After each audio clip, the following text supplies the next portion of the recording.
परमेश्वर का संदेश, परमेश्वर का वचन आज जो भी हम लोग देखेंगे, जो हम लोग सीखेंगे, उसके पहले हम ये जान लें कि परमेश्वर का जो भी संदेश है, वचन है, आज पूरे संसार में उसी के अनुसार सब कुछ हो रहा है। ऐसा कुछ नहीं है जो परमेश्वर के अनुसार नहीं हो रहा है। सच्चा राजा वही है, सच्चा परमेश्वर वही है जो हम सभी को अपने नियंत्रण में रखता है। इसलिए परमेश्वर का धन्यवाद करते हुए, परमेश्वर की महिमा करते हुए आज हम वचन की ओर चलेंगे।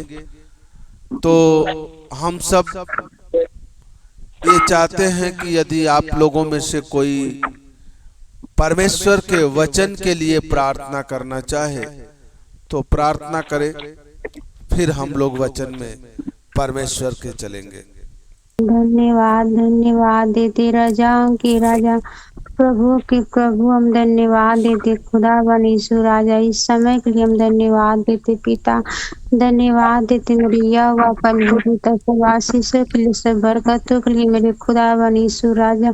आज के आशीष वचन के लिए मेरे पिता हम धन्यवाद देते पिता, जो तूने अपने दास को दिया पिता, बोलने में शक्ति और सामर्थ्य मेरे परमेश्वर पिता। अपनी आत्मा से भर कर मेरे खुदा बन यीशु राजा वचन के गहराई को सिखा बता मेरे परमेश्वर पिता। अपना भीतर भरकर मेरे खुदा बन यीशु राजा हम धन्यवाद धन्यवाद देते पिता। हर एक नीत की आत्मा, आलस्यन की आत्मा यीशु के नाम से छोड़ करके पिता, एक एक भाई बहन के जीवन से पिता छोड़ करके चली जाए मेरे खुदा बन यीशु राजा। अपनी सामर्थ्य वचन से पिता एक एक जन को तू भर मेरे खुदा बन यीशु राजा। हम धन्यवाद धन्यवाद देते पिता, जो तेरा वचन मेरे खुदा बन यीशु भाई ने वो मेरे खुदा बन यीशु राजा, उस शैतान किसी भी तरीके से चुरा न सके पिता। हम धन्यवाद धन्यवाद देते मेरे खुदा बन यीशु, ते पवित्र हाथ में सौंप देते प्रभु यीशु के नाम से मांगती हूँ, आमीन आमीन आमीन। आज हमारा जो वचन का टॉपिक है वह है प्रार्थना। क्योंकि बहुत से ऐसे भाई बहन हैं जो प्रार्थना करते ही नहीं। जब तक उनका जीवन अन्य जातियों के समान था, वह संसार में थे, तब तक तो वो अपने शब्दों में कुछ ना कुछ बोलते थे। लेकिन जब मसीह यीशु में आए, विश्वास किया, जहां से भी विश्वास आया हो, कोई गवाही सुनकर या सुसमाचार सुनकर या किसी भी तरीके से प्रभु यीशु मसीह में विश्वास आया हो, या एक बात से मान लेते हैं कि आप सिर्फ चंगाई पाने के लिए आए हैं, आप सिर्फ अपनी समस्या को दूर करने के लिए आए हैं, लेकिन परमेश्वर के पास तो आए हैं। तो हम जिसके पास जाते हैं, किसी के पास जाते हैं, तो एक शैली होती है। अब जैसे मान लीजिए कि हम शारीरिक जीवन में देख लें, यदि हम किसी अपने से बड़े लोगों के पास जाते हैं तो हमारे बोलने का तरीका कैसा होता है, किस तरीके से हम उनसे बात करते हैं। अब वहीं से थोड़ा सा और आगे बढ़ेंगे, यदि हम किसी अधिकारी के पास जाते हैं तो हमारा बोलने का तरीका कैसा होता है और किस तरीके से उसके सामने हम खड़े होते हैं। तो जैसे जैसे हमारी जो है कि बढ़ता है वो सामर्थ्य, पहुंच जिसको बोलते हैं, आज हमने छोटे अधिकारी से बात किया, छोटे तरीके से बात किया, कल बड़ों से बात करेंगे। तो जिस तरीके से हम पढ़ते हैं उस तरह से हमारे जीवन में सुधार होता है। कक्षा 1 के लड़के किस तरह से स्कूल में रहते हैं, किस तरह से पढ़ते हैं, वही इंटर कॉलेज के बच्चे किस तरीके से पढ़ते हैं।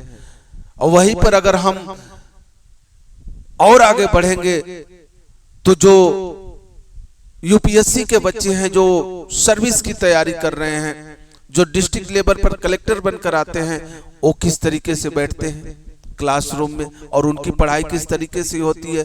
एक अच्छा एक के बच्चे को पढ़ाई को देख लीजिए और एक यूपीएससी के छात्र को पढ़ाई को देख लीजिए, अंतर होता है,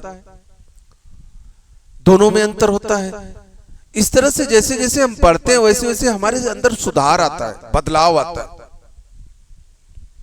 तो जब हम परमेश्वर के पास जाते हैं, अपनी बातों को परमेश्वर के सम्मुख किस प्रकार से कैसे कहना है, ये भी एक तरीका है। हम किसी अधिकारी के पास गए डायरेक्टली, और डायरेक्ट बिना नमस्कार, बिना प्रणाम, बिना कुछ किए उसके सामने जाकर बोल दिए ये हमारा काम है, इसको आप करिए, वो अधिकारी तुरंत आपको कहेगा बोलने की तमीज नहीं है, कैसे आ गए तुम। इस तरीके से एक शैली होती है, एक तरीका होता है कि किससे कैसे बात करना है। तो जब हम शारीरिक तरीके से देखते हैं, शारीरिक तरीके से तैयार होते हैं, किसी अधिकारी के पास जाने से पहले, किसी के यहाँ जाने से पहले अपने कपड़े को देखते हैं, नहाना धोना सब कुछ अच्छे तरीके से देखते हैं। तो ये बताइए कि जब हम परमेश्वर के पास जाते हैं तो ऐसे कैसे चले जाएंगे, और हमारे बोलने का तरीका कैसा होना चाहिए। प्रार्थना परमेश्वर से बात करने का है, प्रार्थना परमेश्वर से याचना करने की है, प्रार्थना उसे अपने ओर झुकाने का है। आपकी प्रार्थना अच्छी होनी चाहिए। कुछ लोग ऐसे होते हैं किसी से बोल देते हैं लड़ाई हो जाती है, और कुछ लोग ऐसे होते हैं किसी से बोल देते हैं तो एक क्रोध से भरा व्यक्ति शांत होकर मुस्कुराने लगता है। ये बोलने का तरीका, शब्दों का चुनाव बहुत जरूरी है। हम किस तरीके से कैसे बात करते हैं, किससे बात करते हैं, और हमारे बोलने का तरीका क्या है, ये सारी चीजों को हम नियुक्त करते हैं। इसलिए हम आज यही टॉपिक देखेंगे कि परमेश्वर से प्रार्थना करना जरूरी है, क्योंकि जो मसीह यीशु में हैं, अपनी समस्याओं से छुटकारा चाहते हैं, अपनी परेशानी से छुटकारा चाहते हैं, अपनी बीमारी से छुटकारा चाहते हैं, तो प्रार्थना जरूरी है। आप लोगों को बता दें, पास्टर आपके लिए एक बार प्रार्थना करेगा। आप जब पास्टर के पास कॉल करोगे या मैसेज करोगे या किसी तरीके से पास्टर से मिलोगे, चर्च में या उसके घर पे आकर आप उससे मिलोगे, आप उससे अपनी समस्या कहोगे, पास्टर एक बार प्रार्थना करेगा। और आप उस समस्या को लेकर अगर परमेश्वर के पास जा रहे हो और परमेश्वर से खुद प्रार्थना कर रहे हो, तो आप जब तक उस समस्या का समाधान आपको नहीं मिलेगा तब तक आप परमेश्वर से प्रार्थना करोगे। तमाम प्रकार के परमेश्वर ने वचन दिए हैं, इतना वचन परमेश्वर ने दिया है, उस वचन को क्लेम करके आप परमेश्वर को तंग कर सकते हो, उससे परेशान कर सकते हो, साफ कह सकते हो परमेश्वर तूने कहा है, परमेश्वर तूने कहा है, तूने हमसे वाचा बांधा है, तूने हमसे वादा किया है, मेरी ये समस्या है, मेरी ये परेशानी है, तूने कहा है तो आज मेरी परेशानी को सुन, मेरी समस्याओं को सुन, ये ठीक कर। मैं सच बता दूं, जब आप वचन का क्लेम करके प्रार्थना शुरू करेंगे, कोई ऐसी समस्या नहीं जो आपके जीवन से दूर न हो, कोई ऐसी परेशानी नहीं जो आपके जीवन से दूर न हो। हर एक परेशानी, हर एक समस्या प्रार्थना से दूर हो सकती है। मैं आप लोगों को प्रार्थना के बारे में इसलिए बात कर रहा हूं कि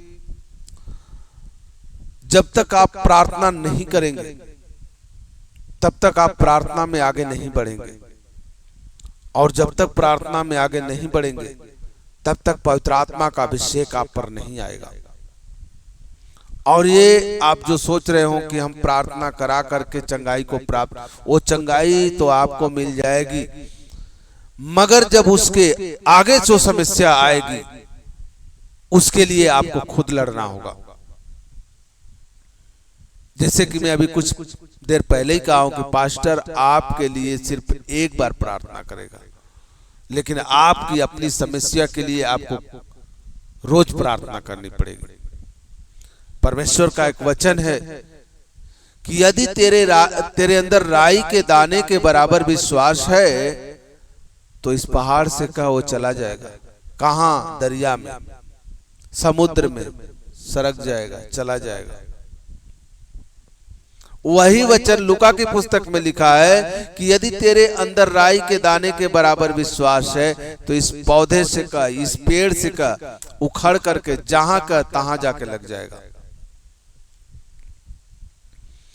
दोनों वचन एक ही है, लेकिन मत्ती में जो का लिखा है, जो मत्ती में अध्याय में जो वचन लिखा है, इसका क्लेम ज्यादा करते हैं, क्योंकि पहाड़ शब्द ऐसा होता है, पहाड़ बड़ा शब्द होता है, और जो हमारे सामने समस्या होती है, बीमारी होती है, परेशानी होती है, उसे हम एक पहाड़ के नजर से ही देखते हैं। आज जिसके जीवन में जो समस्याएं हैं, परेशानी है, वह समस्या और परेशानी को खुद टाल सकता है। परमेश्वर ने वादा किया है क्या? तेरे अंदर कितना? राई के दाने के बराबर। बहुत ज्यादा विश्वासी नहीं, बहुत अटल विश्वासी नहीं, कितना विश्वास? राई के दाने के बराबर। यानी कि मन के अंदर कहीं पर भी अगर विश्वास है यीशु मसीह पर, तो उस विश्वास के साथ अगर आप प्रार्थना करो तो परमेश्वर आपकी प्रार्थना का उत्तर जरूर देगा, हर समस्या का समाधान निकालेगा। जब भी आप परमेश्वर के पास आओगे,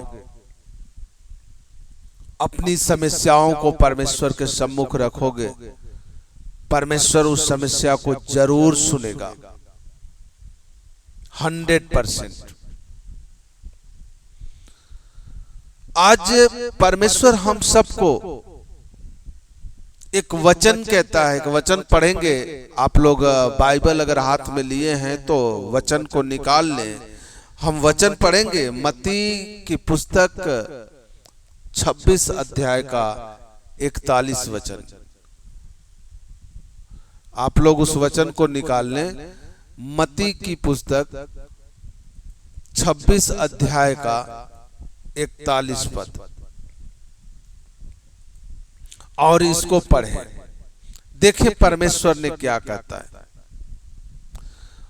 आज हम इसी अध्याय में रहेंगे और कुछ वचन भी और इधर उधर से पढ़ेंगे, लेकिन हम आज ज्यादा से ज्यादा इसी अध्याय में देखेंगे। जिसे मिल गया हो पढ़े। एक वचन। हाँ। जागते रहो और प्रार्थना करते रहो कि तुम परीक्षा में ना पड़ो। आत्मा तो तैयार है परंतु शरीर दुर्बल है। बस एक वचन। परमेश्वर ने क्या कहा? जागते रहो और प्रार्थना करते रहो कि तुम परीक्षा में न पड़ो। इतना देखे पहले। जागते रहो। जागते रहो का क्या मतलब? क्या हम 24 घंटा सोते हैं? नहीं। जागते रहो का मतलब चौकन्ने हो जाओ। चौकन्ने हो जाओ। जब भी तुम्हारे सामने कोई समस्या, कोई परेशानी आती है तो इधर उधर की बातें मत सोचो। क्या करो? प्रार्थना करो। तुम परीक्षा में न पढ़ो, इसका मतलब ये नहीं है कि तुम्हारे ऊपर कोई परीक्षा नहीं आने वाली है, कोई समस्या नहीं आने वाली है।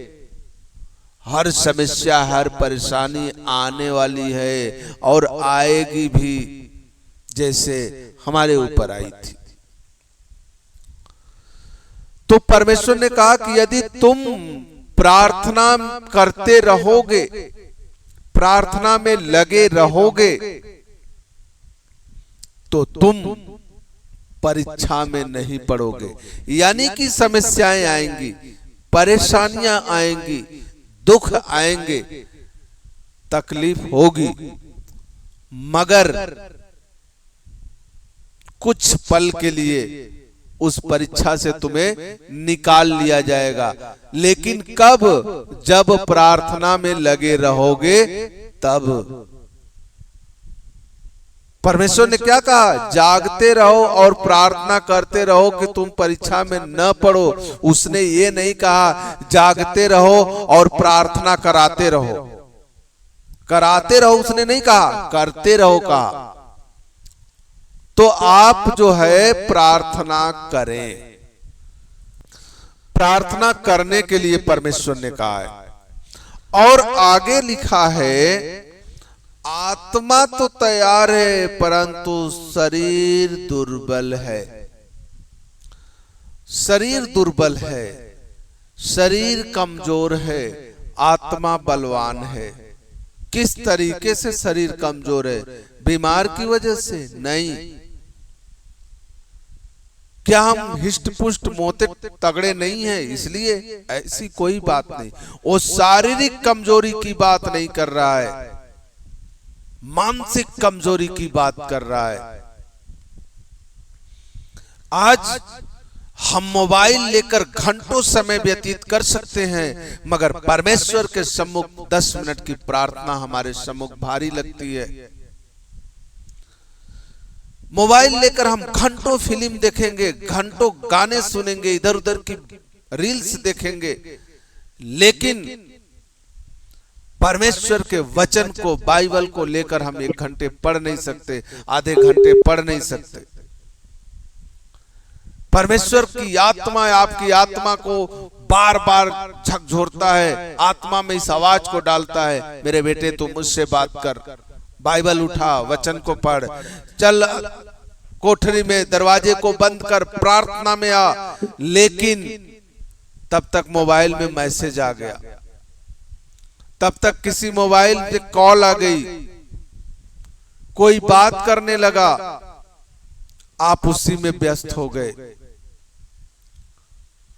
शाम को बैठे प्रार्थना करने, आप कह रहे हैं आज सर दर्द कर रहा है, कमर दर्द कर रहा है, चलो आज आराम कर लेते हैं, कल करेंगे प्रार्थना। यदि आप ऐसा सोचते हैं तो आप कभी नहीं प्रार्थना कर पाएंगे। मैं अपनी गवाही दे रहा हूं, मेरे कमर में ऐसी दर्द थी, एक बार ऐसी दर्द की रोना आ रहा था, खड़े होकर भी प्रार्थना नहीं कर पा रहा था, बैठ करके भी नहीं कर पा रहा था, बहुत असहनीय दर्द थी। लेकिन उस समय मैं खड़े होकर दोनों हाथों को मेज पर रख करके हाथों के बल परमेश्वर के सम्मुख खड़ा हुआ और कराते हुए परमेश्वर से प्रार्थना में लगा रहा। और बता दूं 9 बजे से 12 बजे रात तक प्रार्थना में लगा रहा। परमेश्वर 12 बजे रात के बाद मैंने धन्यवाद करके सो गया।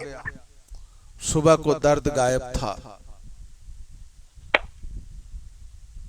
सुबह को समस्या गायब थी, मेरे शरीर में वो समस्या ही नहीं थी, वो बीमारी ही नहीं थी। क्यों? क्योंकि परमेश्वर के सम्मुख मैं गया और उस समस्या को परमेश्वर के सम्मुख रखा और परमेश्वर का ये वचन मेरे जीवन में कार्य किया कि प्रार्थना में लगे रहो, प्रार्थना करते रहो, तुम परीक्षा में न पड़ोगे। और वो जो समस्या थी, वो जो परेशानी थी, मेरे जीवन से परमेश्वर क्या किया? अलग कर दिया। आज प्रार्थना करने को, ये किसको? हम सबको कह रहा है परमेश्वर। लेकिन इसी के ऊपर एक वचन और लिखा है, 40 वाला अगर पढ़ेंगे तो उसमें लिखा है कि फिर चेलों के पास आकर उन्हें सोते पाया और पतरस से कहा, क्या तुम मेरे साथ 1 घंटे भर नहीं जाग सकते? आज हम सब से परमेश्वर कहता है, क्या आप परमेश्वर के लिए 1 घंटे समय नहीं निकाल सकते? आपको 24 घंटा मिला है काम करने का, मस्ती करने का, बात करने का, खाने का, पीने का, सोने का। परमेश्वर ने 24 घंटा दिया है। क्या 1 घंटा परमेश्वर के लिए आपके पास समय नहीं है? यदि 1 घंटा परमेश्वर के लिए आपके पास समय नहीं है तो आप दिमाग से निकाल दो कि आप फ्री हो जाओगे, आप बंधनों से आजाद हो जाओगे। कभी नहीं हो पाओगे, कभी नहीं हो पाओगे। आप देख करके देना। यदि आप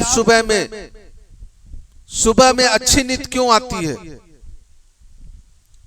सुबह में किसी को देखो अच्छी नींद उसे आती है, वो सो जाता है। क्यों? पूरी रात वो जागता है, फिर भी वो सुबह को सो जाता है। पूरी रात सोता है कि चलो आज शाम को सवेरे सोता हूं, सुबह को भोर में उठूंगा, प्रार्थना करूंगा। लेकिन पूरी रात सोने के बाद भी वो सुबह को भी सो जाता है भोर में। क्यों? क्योंकि बाइबल में लिखा है याकूब पूरी रात लड़ता रहा स्वर्गदूत से, और वह स्वर्गदूत सुबह में वरदान दिया।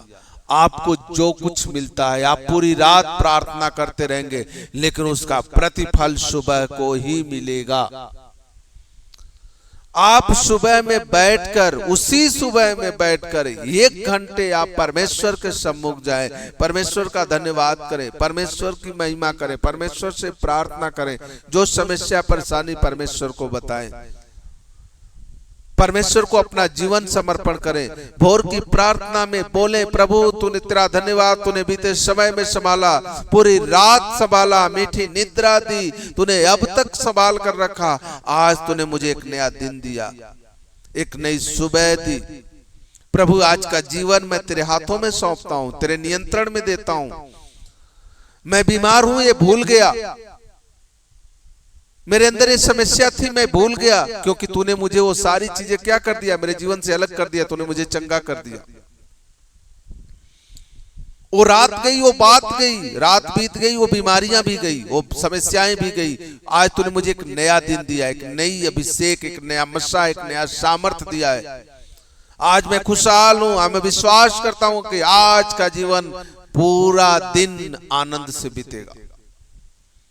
तो मुझे अपने आनंद से भर। तूने कहा है ना, तेरा वचन भी कहता है, ऐ बोझ से दबे लोगों मेरे पास आओ, मैं तुम्हें विश्राम दूंगा। आज मुझे शांति चाहिए, आज मुझे विश्राम चाहिए, आज मुझे आनंद चाहिए।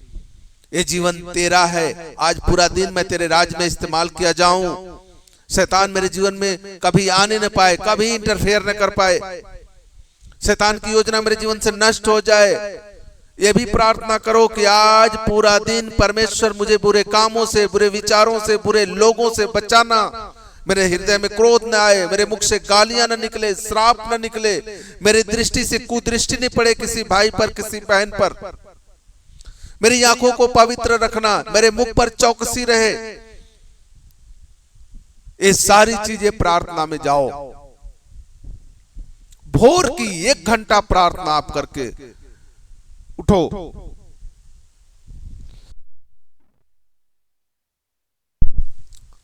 फिर देखो दिन भर, उस दिन आप दिन भर देख लो, पूरा दिन आनंद से, खुशी से रहोगे। जिस कार्य को करोगे पूरे आनंद मन से करोगे। ऐसा लगेगा कि कोई ऐसी खुशी आपके अंदर भर दिया है, आप खुद परेशान रहोगे कि ऐसा क्या है कि आज मैं बहुत आनंद हूं, ऐसा क्या है कि आज मैं बहुत खुश हूं। परमेश्वर वही कहता है 40 के पद में, कहता है कि क्या तुम मेरे साथ 1 घंटे भर जाग सकते? 1 घंटा क्या तुम मेरे साथ नहीं जाग सकते? क्या परमेश्वर के साथ हम 1 घंटा समय व्यतीत नहीं कर सकते? पूरी रात तो सो लिए, पूरा दिन काम कर लिए, अब 1 घंटा समय बचा है। आपको शाम को काम कर कर थक चुके हैं, आपको थकाई मालूम दे रही है, प्रार्थना में बैठेंगे निद्रा मालूम दे रही है, आप प्रार्थना में बैठेंगे आपको नींद आएगी, आपका ध्यान परमेश्वर की ओर नहीं लगेगा, क्योंकि आपका बदन थका हुआ है। इसीलिए परमेश्वर का वचन कहता है आत्मा तो तैयार है परंतु शरीर दुर्बल है। यदि आपका शरीर दुर्बल है, आप कमजोरी एहसास कर रहे हैं, शाम को मत करो प्रार्थना, भोर में आओ। पूरी रात तो आराम कर लिए, पूरी रात तो सो लिए, अब भोर में उठ के बैठो, परमेश्वर के सम्मुख आओ, प्रार्थना करो, आपको आराम मिलेगा। एक वचन है मत्ती 6 अध्याय का 13 वचन, कोई पढ़ ले अगर मिल जाए तो। ये वचन नहीं, ये प्रार्थना है। यदि आप इसको पढ़ते हैं तो, और प्रार्थना में यदि पढ़ते हैं तो, और जिस प्रकार हमने अपने अपराधियों को क्षमा किया है, वैसे ही तुम भी हमारे अपराधों को क्षमा कर। नहीं, 13 वचन है, 6 अध्याय का 13 वचन। और हमें परीक्षा में न ला, परंतु बुराई से बचा, क्योंकि राज और पराक्रम और महिमा सदा तेरा ही है। Hallelujah, hallelujah. इस वचन को जो हम कह रहे हैं, परमेश्वर ने वहां क्या कहा? जागते रहो, प्रार्थना में लगे रहो, ताकि तुम परीक्षा में न पड़ो। यहां परमेश्वर कहता है हमें परीक्षा में न ला, परंतु बुराई से बचा, क्योंकि राज पराक्रम महिमा सदा तेरी है और तेरी ही रहे। आमीन। अब हम परीक्षा में क्यों पढ़ते हैं? क्योंकि हमारे जीवन से बुरा होता है। जैसा कि हम अभी कुछ देर पहले बोले हैं, आपके मुख से किसी को श्राप न निकले, किसी को गालियां न निकले, किसी की आप शिकायत न करें, किसी से ठट्ठा न करें, मजाक न बनाएं, किसी भाई को, किसी बहन को आप अपने मुख से कुछ गलत न बोलें। आपकी आंखें पवित्र हो, वह आंखें जो अपनी बहन की तरफ जिस नजर से देखते हो, उसी तरह दूसरी बहन को भी देखो। वह आंखें जो आंखों से अपने भाई को देखते हो, वही आंखें दूसरे भाई को भी देखे। पवित्रता ही हो, होलीनेस हो शरीर में, बुराई न हो। परमेश्वर ने कहा कि हमें बुराई से बचा। ये वचन क्या कहता है? हमें बुराई से बचा। यदि हम बुराई से बचाते हैं, बुराई से बचते हैं, तो हम प्रार्थना में गिरने से बचते हैं। जो गिर जाते हैं प्रार्थना में, उनके जीवन से प्रार्थना दूर हो जाती है, प्रार्थना करने का मन नहीं करता। उनका एक रीजन है, और वो रीजन है उनके साथ से जो बुरा हो रहा है, जो पाप हो रहा है। मंडली में बैठ गए, किसी भाई या किसी बहन का ठट्ठा उड़ा रहे हैं, मजाक बना रहे हैं, मुख से अब शब्द बोल रहे हैं, और अगल बगल ताक रहे हैं, ऐसा कुछ वर्ड बोल रहे हैं जो कोई और न सुने, आपस में हंस रहे हैं, ठट्ठा उड़ा रहे हैं, मजाक बना रहे हैं, किसी अन्य भाई बहन की शिकायत कर रहे हैं। ये सारी चीजें परमेश्वर के राज्य के विरोध में है। ये सारी चीजें परमेश्वर ने मना किया है, लेकिन हम वो करते हैं। यदि ऐसा करते हैं तो आप क्या करेंगे? परीक्षा में पड़ेंगे। और वो परीक्षा कैसी होगी? परमेश्वर ने कहा है तुम जिस नाप से दूसरे को नापते हो, उसी नाप से तुम्हें नापा जाएगा। तुम जैसा करोगे वैसा ही भरोगे, जो तुम बोओगे वही काटोगे। तो यदि हम किसी को गाली देते हैं तो हमें आशीष नहीं मिलेगी, हमें भी गालियां मिलेगी। हम किसी को श्राप देते हैं तो हमें आशीष नहीं मिलेगी, हमें वरदान नहीं मिलेगा, हमें भी श्राप ही मिलेगा। और एक बात जान लीजिए कि उसका 100 गुना मिलेगा। अगर हमने एक गाली किसी को दिया है तो 1000 गाली हम सुनने के लिए तैयार रहें। ये परमेश्वर का नियम है। आप देख लीजिए, किसान जमीन में एक बीज बोता है, लेकिन जब वो पौधा बनकर फल आता है उसमें तो कितना आता है। उसी तरह से आप एक गाली किसी को दोगे, वह पाप की भूमि में बोया गया हुआ एक बीज है। जब वो फलवंत होगा तो उसके जीवन से ना जाने कितनी गालियां आएंगी आपके जीवन में। इसलिए जो बोगे वही काटोगे। आप बबूल बोए हो बबूल ही काटोगे, और उसे काटना पड़ेगा, चाहे रो के काटो या हंस के काटो, क्योंकि आपने वही बोया है। इसीलिए परमेश्वर ने कहा यदि तुम्हें कोई श्राप दे तुम उसे आशीष देना। कोई तुम्हारे एक गाल पे थप्पड़ मारे तुम दूसरा गाल कर देना। इसीलिए परमेश्वर ने हमें ये सारी चीजें दिया है, ये वचन किया है, ताकि हम अपने जीवन में पवित्रताई को ग्रहण किए रहें। ईश्वर का वचन हम एक और निकालेंगे, रोमियो की पुस्तक 12 अध्याय का 12 वचन। जब हम मुसीबत में होते हैं, परेशानियों में होते हैं, उस समय हम कौन सा वचन पढ़ें? रोमियो की पुस्तक 12 अध्याय का 12 वचन।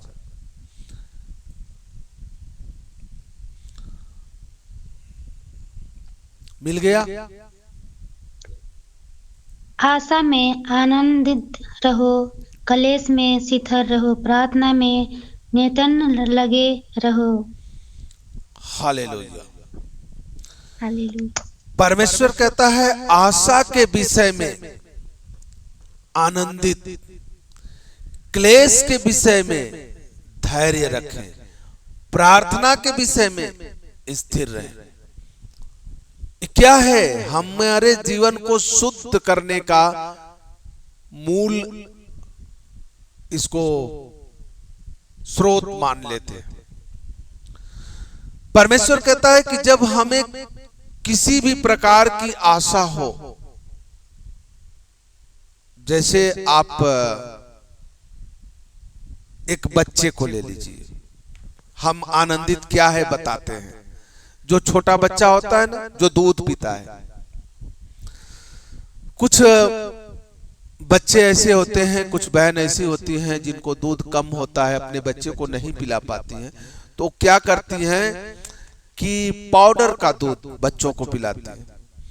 लेकिन कभी भी ये देखना, जो छोटा बच्चा होता है, एकदम छोटा नहीं, जो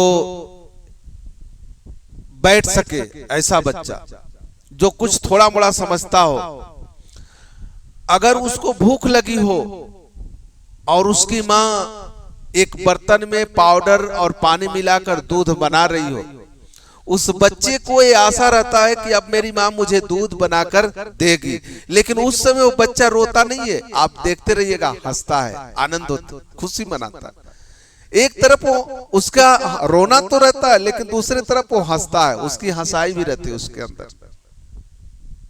एक तरफ से वो क्या होता है? आनंदित होता है कि अब मुझे दूध मिलेगा।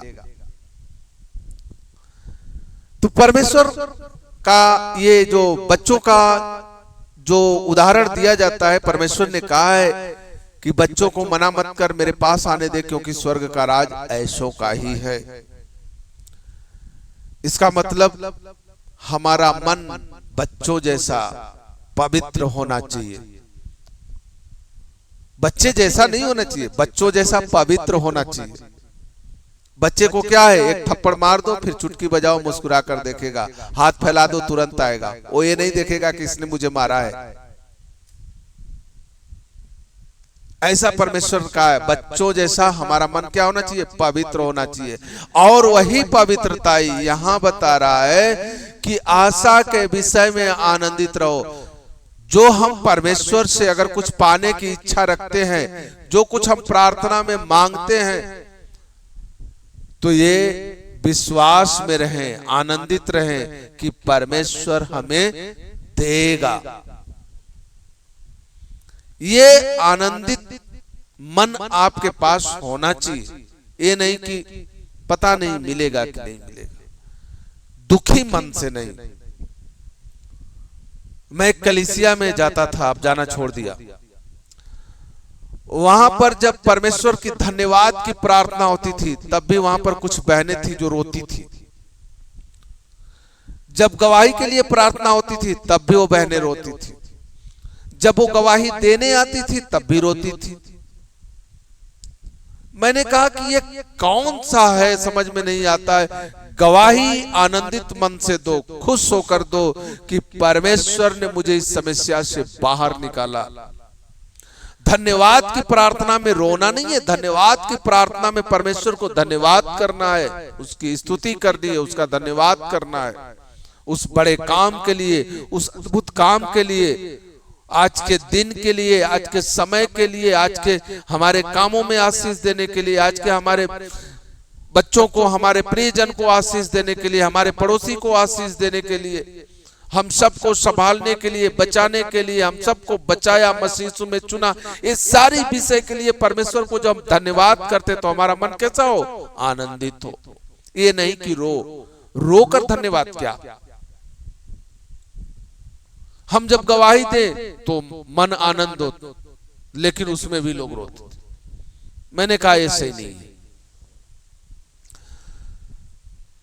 तो रोना वहां है समस्याएं जब आपके जीवन में बड़ी हो, और परमेश्वर कहता है मैं तेरी आंसू को क्या करता हूं? कुप्पी में एकत्रित करता हूं, तेरे आंसू को कभी जाया यानी कभी बेकार नहीं जाने दूंगा।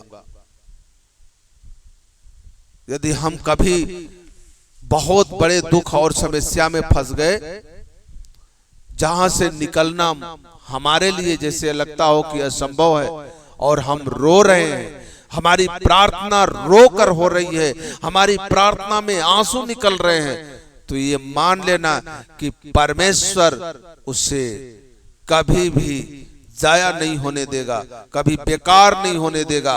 उस प्रार्थना को नोट की जा रही है, और वो प्रार्थना कभी बेकार नहीं जा सकती। उस प्रार्थना का प्रतिफल बहुत बड़ा मिलेगा,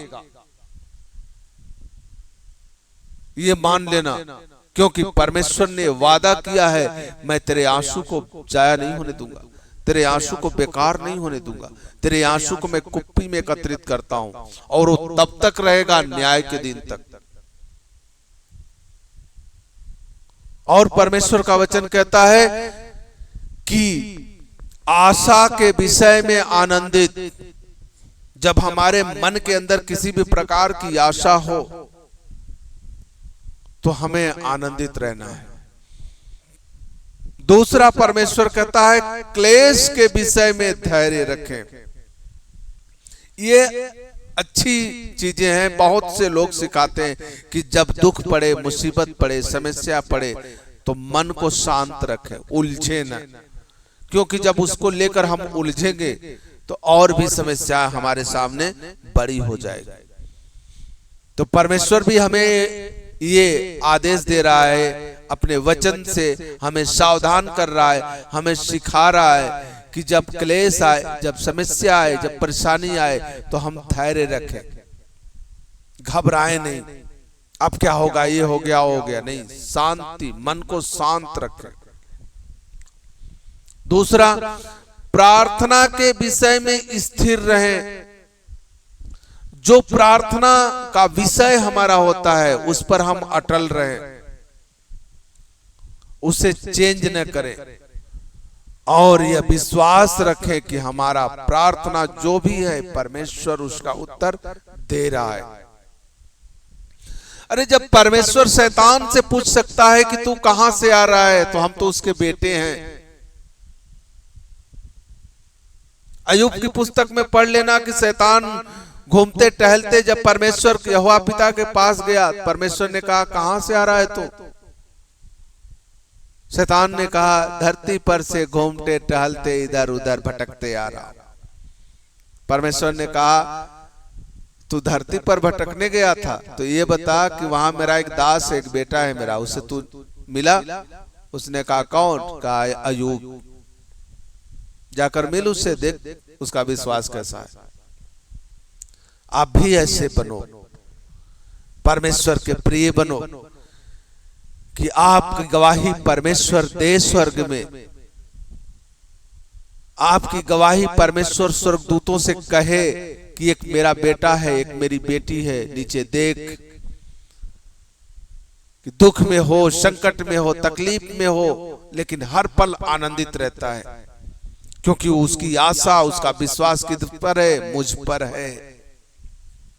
और वह विश्वास से, इस बात से आनंदित होता है कि मैं उसे कभी दुखी नहीं रखूंगा, मैं उसे कभी खाली हाथ नहीं रखूंगा। इसलिए वो आनंदित है, इसलिए वो खुश है। तो इसलिए जब हम प्रार्थना करें तो धैर्य रखें, धीरज रखें और मन में शांति बनाकर रखें और स्थिर रहें, शांत रहें, घबराएं नहीं। तो परमेश्वर हमारी प्रार्थना को जरूर सुनेगा। हम एक वचन और पढ़ेंगे, वचन तो बहुत हैं, लेकिन परमेश्वर का धन्यवाद करते हैं। समय कम होने के कारण हम ये लास्ट वचन पढ़ेंगे, लूका की पुस्तक 18 अध्याय का 1 वचन, पहला वचन।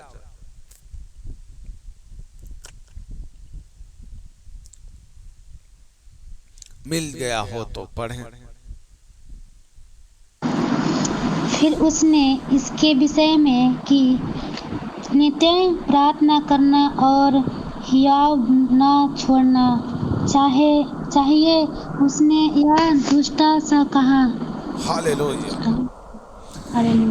परमेश्वर ने कहा कि नित्य प्रार्थना करना, यानी कि रोज प्रार्थना करना, साहस, हियाव का मतलब क्या होता है? साहस, हिम्मत। जैसे हिम्मत न छोड़ना, साहस न छोड़ना, हियाव बांधे रहना, हिम्मत बांधे रहना। परमेश्वर कहता है कि नित्य प्रार्थना करना और साहस कभी मत छोड़ना, हिम्मत मत छोड़ना, हिम्मत बांधे रहना। जब हमें प्रार्थना में आगे बढ़ना है, जब हमें परमेश्वर के अधीन होकर प्रार्थना करना है, तो एक चीज का ध्यान रखना होगा। वो क्या है? कि हमें हिम्मत बांधनी होगी। चाहे कोई भी समस्या आ जाए, कोई भी परेशानी आ जाए, मैं परमेश्वर को नहीं छोड़ूंगा कभी भी। क्यों? क्योंकि परमेश्वर पहला पत्रस 5 अध्याय के 8 में कहता है, सचेत हो जाओ, जागते रहो, क्योंकि तुम्हारा विरोधी शैतान गरजने वाले सिंह के समान इस खोज में रहता है कि किसको फाड़ खाएं। परमेश्वर का वचन कहता है सचेत रहो, जागते रहो, प्रार्थना में स्थिर रहो। क्यों? क्योंकि तुम्हारा जो विरोधी शैतान है ना, गरजने वाले सिंह के समान है और इस खोज में रहता है कब किसको फाड़ खाऊं। हमारा विश्वास थोड़ा सा भी डगमग हुआ कि शैतान अपना काम कर जाएगा, हमारा विश्वास थोड़ा सा भी इधर उधर हुआ कि शैतान हमारे जीवन को नष्ट करने के लिए तैयार हो जाएगा, हमें भ्रमित करने के लिए तैयार हो जाएगा।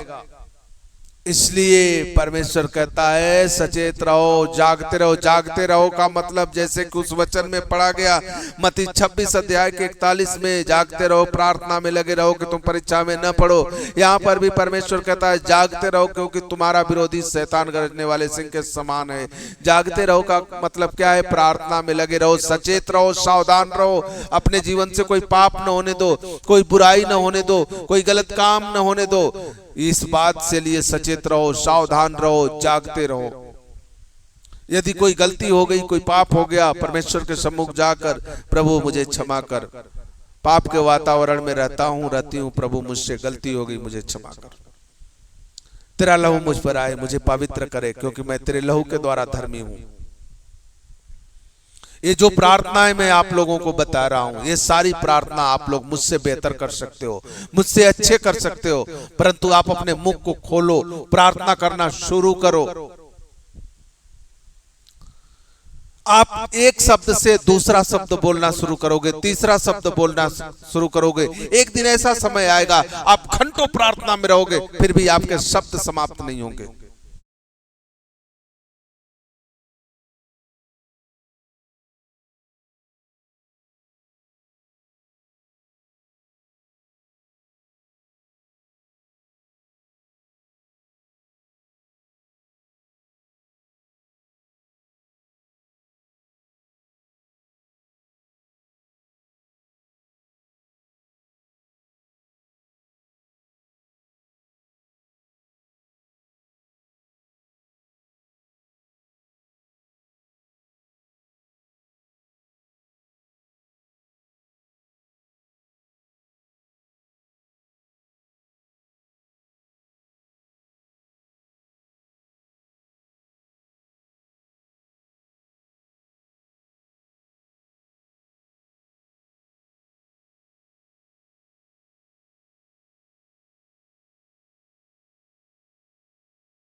आज आपकी प्रार्थना 1 मिनट से ज्यादा नहीं जा रही है, कल आपकी प्रार्थना घंटों से ऊपर चली जाएगी और आपको लगेगा कि अभी मैं प्रार्थना में बैठा हूं।